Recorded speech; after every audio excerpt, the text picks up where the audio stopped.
ஆண்டவர் தான் இருக்கும். ஒரு கல்யாணம், நம்ம குடும்பத்துல ஒரு கல்யாணம்னா 1000 பேர் வருவாங்க. ஒரு பெரிய ஃபங்க்ஷன்னா 1000 பேர் வருவாங்க. ஒரு சின்ன ஃபங்க்ஷன் நடந்தா ஒரு 100 பேராவது வருவாங்க.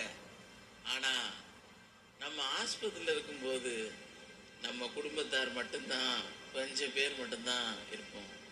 அப்ப வேற யாரும் வர மாட்டாங்க. ஒரு சிலர் கொஞ்சம் பேர் வரலாம். ஆனா ஆண்டவர் நம்மோடு கூட எப்பொழுதுமே இருப்பார். யாக்கோபு 1ஆம் அதிகாரம் 12ஆம் வசனத்தை வாசிப்போம். சோதனையை சகிக்கிற மனுஷன் பாக்கியவான், அவன் உத்தமன் என்று விளங்கின பின்பு கர்த்தர் தம்மிடத்தில் அன்பு கூறுகிறவர்களுக்கு வாக்குத்தத்தம் பண்ணின ஜீவ கிரீடத்தை பெறுவான். அப்ப சோதனையை சகிக்கிற மனுஷன் பாக்கியவான். நிறைய பாக்கியம்லாம் போட்டிருக்கு, ஆவியில் எளிமையில் பாக்கியம். அப்ப சோதனையை நம்ம சகிக்கிறது ஈஸியா கஷ்டமா? சொல்லுங்க பாப்போம்.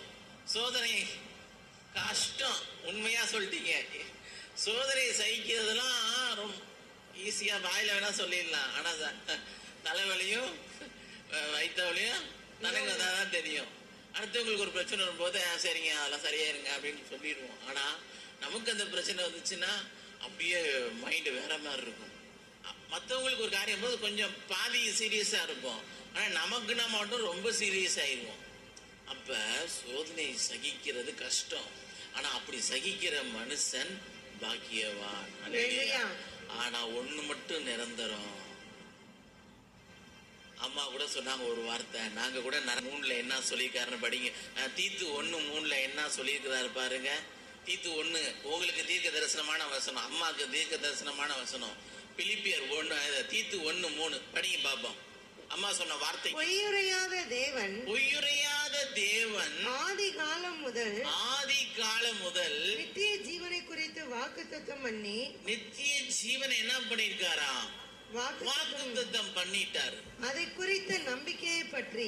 அப்ப நீங்க ஆண்டுக்குள்ள அந்த வசனத்தை வீட்டுல போய் நீங்க இன்னும் ஃபுல்லா படிச்சு பாருங்க. நமக்கு அது ஃபுல்லா படிக்க நேரம் கிடையாது. உங்களுக்கு தீர்க்க தரிசனமான வசனம் அதுதான். தீத்து 1ஆம் அதிகாரம் 3ஆம் வசனம். பொய்யறையாத தேவன், பொய் சொல்லாத தேவன் நித்திய ஜீவனை வாக்குத்தத்தம் பண்ணி அந்த பரலோகத்தை உங்களுக்கு தரப்போறாரு. ஆனா நீங்க என்ன சொல்றீங்க? நானா உங்க மகனும் பரலோகத்தான் போகும். தேவ சமூகத்துல வந்திருக்கும் போது ஆண்டவர் உங்களுக்கு தீர்க்க தரிசனமா தர. வீட்டுல போய் அந்த வசனத்தை மறக்காம திரும்ப திரும்ப படிங்க. அந்த அதிகாரத்தை திரும்ப திரும்ப படிங்க.